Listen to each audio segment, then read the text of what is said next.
Imagine this, two titans of the UK political scene right now, once allies, are now locked in a bitter war. A war that is splitting parties, igniting debates, and completely threatening to reshape British politics forever. On one hand, we have Nigel Farage, the kingpin of Brexit, and on the other hand, Rupert Lowe, his former protege turned rival, who's gone ahead and launched a new party called Restore Britain. And with immigration at an absolute boiling point in the UK right now, with mass deportation calls and even Elon Musk picking sides, is this the kind of chaos that could completely topple the UK government? Stick around in this video as we unpack all this drama, all the debates, and find out truly what this whole chaos means for all of us.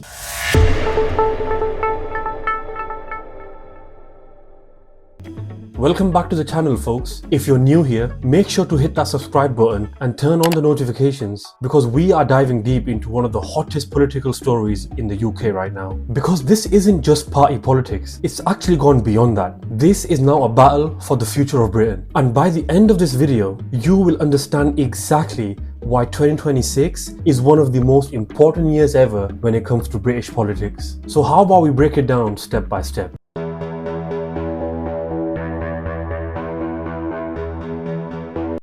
Now, before we get really deep into the topic, it's actually really important to set the stage with the key players first. So first up, we have Mr. Nigel Farage, widely known as the man who truly made Brexit happen, and the one who's the eternal thorn in the establishment side. Born in 1964, Farage has actually been a major brand in UK politics for decades. Of course, he's well known for being the co-founder of UKIP. He also led the Brexit Party, and currently he's the head of Reform UK, which he has led to deliver a stunning performance in the 2024 general elections. Initially, it didn't start off too well because Reform only scooped up about 5 MPs. But over time, through things like defections and by-elections, they're now actually sitting at 8 seats in the parliament. When it comes to Farage himself, he's the MP for Clacton, a coastal town which has actually become quite the symbol of working class discontent. Reform's membership has exploded to over 270,000, which actually makes it one of the fastest growing parties in UK political history. So why this rise in popularity? What's actually their platform? It's actually based on some quite simple yet effective things. Economic reform, slashing taxes, cutting down on bureaucracy, and most importantly, getting quite tough on immigration. But as we'll see further along in this video, being tough on immigration actually means quite different things for different people. Then enters Mr. Rupert Lowe. If Farage is the showman of UK politics,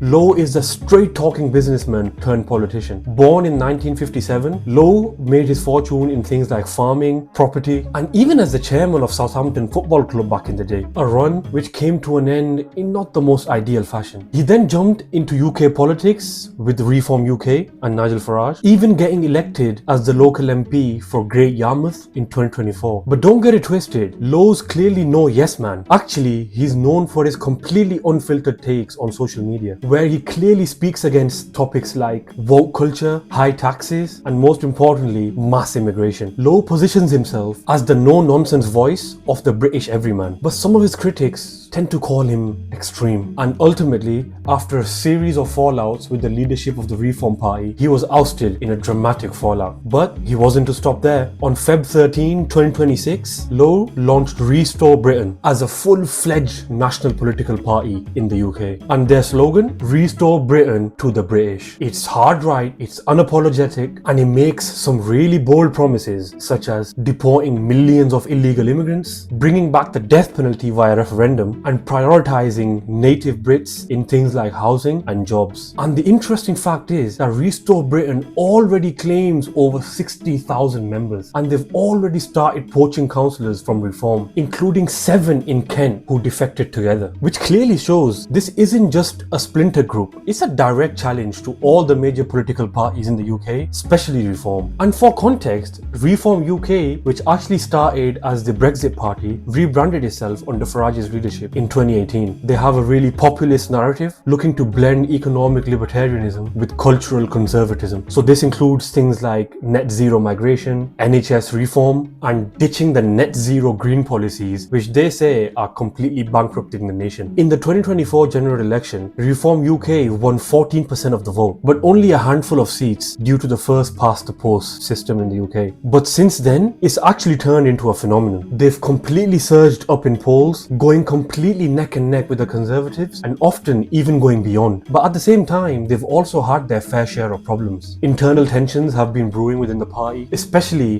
based on the topic, how far should we actually push on immigration? Farage clearly wants to appeal to a much broader base, and that also includes disaffected Tories and even some Labour voters. So he's actually tempered down some of his rhetoric. But Lowe, on the other hand, is saying that Farage is selling out. And what makes this whole chaos even more interesting is actually the broader political climate in the UK in 2026. There's no doubt about it. The Labour government under Keir Starmer is actually struggling. Inflation's ticking up again, the NHS waiting lists don't seem to be going down at the rate that we thought they would, and strikes within the public sector are rampant. But the real flashpoint within this whole situation is immigration. Channel crossings actually hit record highs last year with over 50,000 arrivals. Protests in some of the cities like Birmingham have also turned violent, with anti-immigration groups clashing with counter-protesters. The Tories, on the other hand, are in complete disarray after the wipeout that they suffered in the 2024 general election. And this has allowed Reform to position itself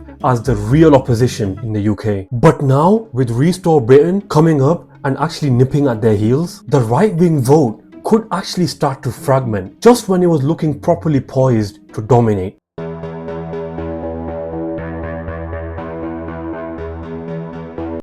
And this brings us to the actual split. How did these allies turn enemies? Let's rewind back to the beginning of this feud. Rupert Lowe was actually a rising star in Reform. After getting elected in 2024, like I said, he quickly became known for his fiery speeches in Parliament, calling for an immediate deportation of foreign criminals and a complete halt on non-essential migration. But even then, cracks did start to appear quite early. In late 2024, Rupert Lowe publicly started to criticize the Reform leadership for not going far enough and not being strong enough. He wanted full mass deportations, not just of recent arrivals, but potentially entire communities that he deemed unassimilated. Farage and the Reform Party chairman Richard Tice pushed back on this, even calling it a political impossibility. They argued that what Rupert Lowe is asking for would cost billions, and even made an estimate that it would cost upwards of £50 billion.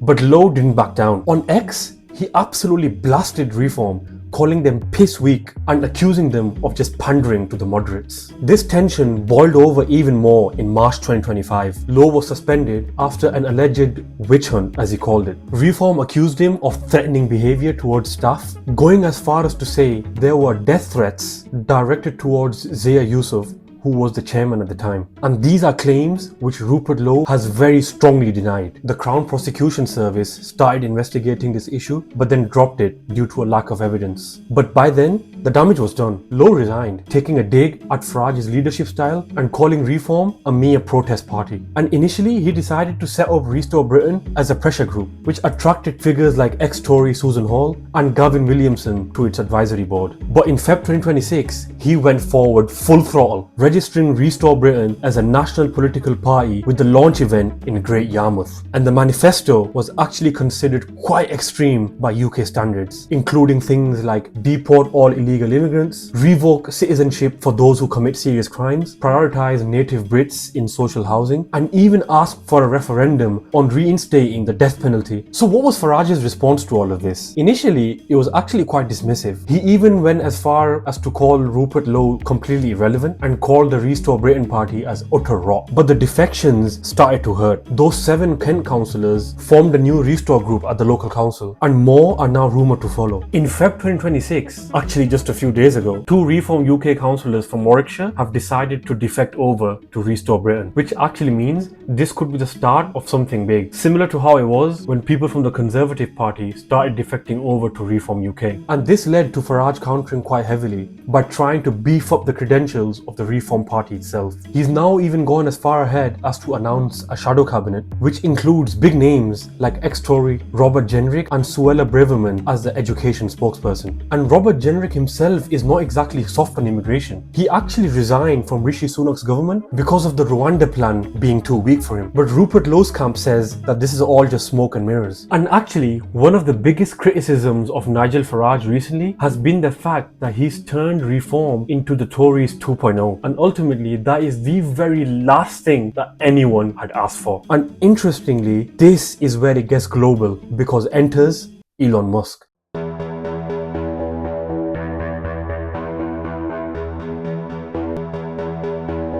The world's richest man, Tesla CEO, SpaceX founder, and owner of X, formerly Twitter, has actually become an unlikely kingmaker in this whole drama. Musk's involvement in the UK politics actually ramped up quite heavily after the 2024 US election, which was won by Donald Trump, because this is the election where Musk served Trump as an advisor. And actually, this is when he started endorsing right-wing causes worldwide, and the UK itself was no exception. And let's get something straight. Initially, Musk was all in with reform. In December 2024, he posted that Britain absolutely needs Reform UK. Farage even met Musk at Mar-a-Lago for talks on potential donations, and rumours even swirled up a value of up to $100 million, a claim which actually Farage tends to downplay quite a lot. But from then on, things went downhill quite fast. By Jan 2025, Musk posted that Reform needs a new leader, and even went as far ahead as to say that Farage doesn't have what it takes to lead. But why this sudden flip? If you ask me, it kind of seems tied in with Farage's refusal to back far-right activist Tommy Robinson, whom Musk has clearly supported in the past, going so far as to even fund his legal bills. And with this, Musk actually started to turn his attention towards Rupert Lowe. When Restore Britain launched, Musk was actually the first one to endorse it officially, and he said, join Rupert Lowe in Restore Britain because he's actually the only one who will go and do it. That post got over 145,000 likes and amplified the impact of Restore Britain to millions of people.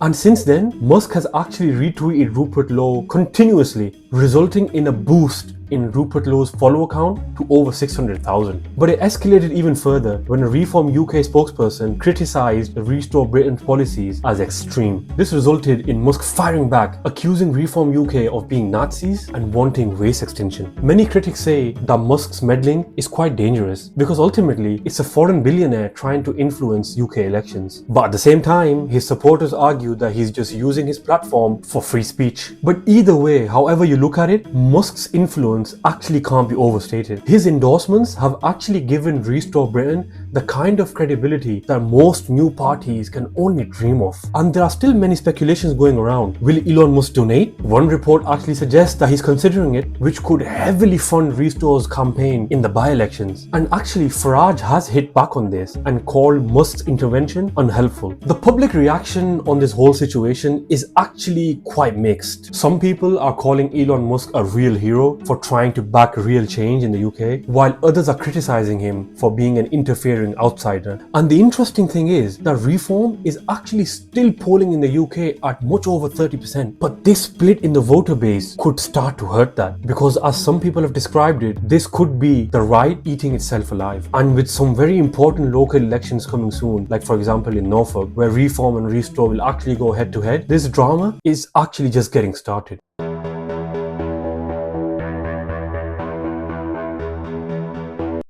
And the thing for us to understand is that the thing at the heart of this drama is immigration. And it's the issue which has actually defined UK politics since Brexit. In 2026, the UK is actually battling with unprecedented migration levels. Official stats show that net migration hit 745,000 in 2023. And while Labour did promise to crack down on it, Channel boat arrivals were more than 45,000 just last year alone. And this is despite the revival of the Rwanda scheme under the leadership of Keir Starmer. What this has also done is that it has caused many taxpayers to get quite upset because they believe that they are paying a huge price for this, especially when it comes to things like hotel costs for migrants and also benefit payouts, which some reports suggest could be as high as £8 billion annually for non-UK citizens. This ultimately then resulted in protests erupting nationwide, from the Southport riots last summer to the ongoing demonstrations in London. The anti-immigration sentiment is at an all-time high in the UK. with polls showing as much as 60% of Brits want fewer immigrants in the country. So what's the reform stance on this? The stance is tough, but it's quite pragmatic. Farage essentially wants a freeze on non-essential immigration. He wants faster deportation of criminals and wants to leave the European Convention on Human Rights to basically avoid legal blocks. But the interesting thing is that he's actually started to back off the idea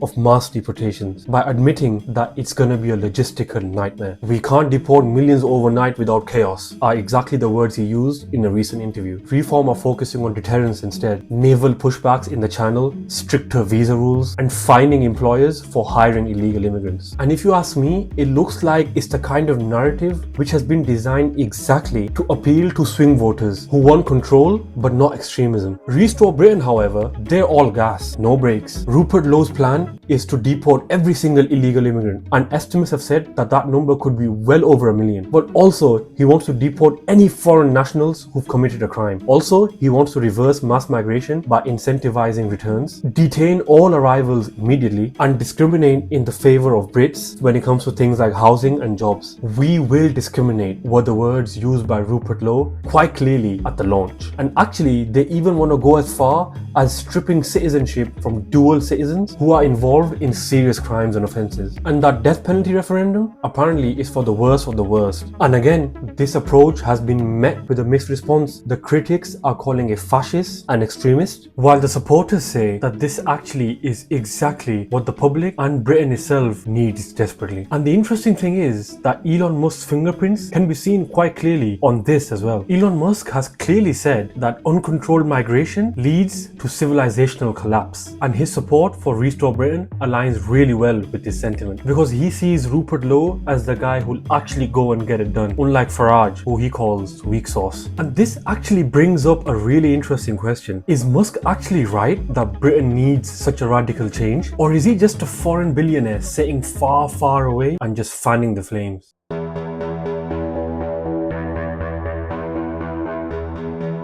Another very key point to note here is that even within the right-wing voter base itself, there is a stark divide. Fans of Reform and Nigel Farage are saying that Rupert Lowe will actually end up just splitting the vote, which will allow Labour to ultimately win again. Rupert Lowe supporters are saying that Reform has gone too far towards the side of the establishment. A recent poll showed that 40% of Tory voters from 2019 are actually quite sympathetic to Restore's ideas, but only 10% are actually ready to make the switch. Even in the parliament, immigration debates are getting heated. Keir Starmer's government has actually deported more than ever, but critics say that it's just window dressing. And the fact is that mass deportations could potentially spark many diplomatic wars because it could really put a strain in the relationship between the UK and the EU and also put global trade at risk for the UK. But at the same time, for many Brits who are struggling with things like housing shortages and strained public services, this topic could actually be a vote winner. Now let's zoom out a little bit to see the broader implications of this whole situation. Because at this point, this feud isn't just personal anymore. It's actually fracturing the voter base at a very critical time. Because as we can clearly see, Reform is actually trying to position itself as the new centre-right, which they believe would make it easier for them to go into government in 2029. The polls even show Reform leading in many different regions in the UK, and many analysts even see them as serious contenders to completely wipe out the Conservatives. But the important thing to consider is that when it comes to some really tight vote margins, even something like a 5 to 10% swing towards Restore could actually end up paving the way for another Labour win. And this is why the upcoming local elections in May 2026 will actually be quite an important test, especially in places like Great Yarmouth, because in places like this, it'll be a direct head-to-head battle. And again, Elon Musk's role in all of this adds a great amount of unpredictability to this whole drama, because if he decides to donate, which many sources are saying that he will, that could really help fund a major ad campaign throughout the UK for Restore Britain, while also really helping them to extend their ground operations. And when it comes to the online world, the Elon Musk factor has really helped boost the worldwide reach of Restore Britain and Rupert Lowe because of many of their posts going viral and getting massive reach. And the timing of this whole chaos could actually be the most interesting aspect of it. Because let's be honest, right now, there's actually a massive vacuum within the UK political scene. Labour's approval is tanking day by day, and Keir Starmer is actually facing immense pressure and internal revolts within his own party over topics like immigration and the economy. On the other hand, the Tories have been in a terrible situation ever since the 2024 general election. So this actually meant an ideal time for reform to take advantage. But this split within the allies could really hurt his chances to capitalize. And actually, it could end up hurting both reform and restore at the same time, especially when it comes down to their chances in the long term.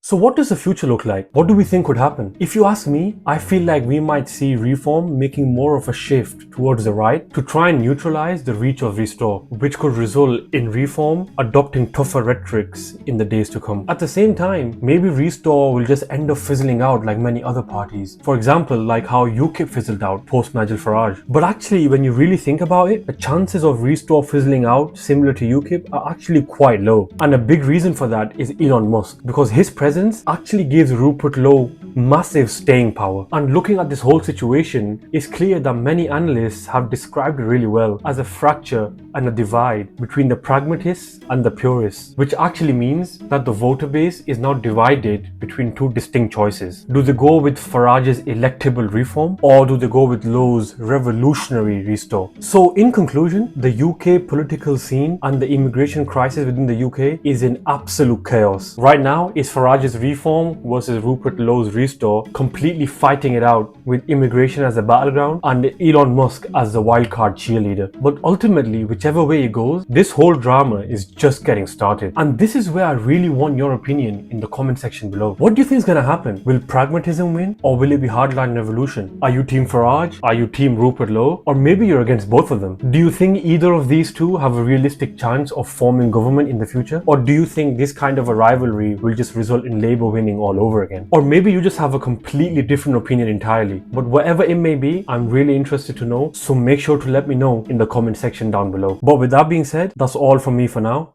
Thank you very much for watching. Until next time, goodbye.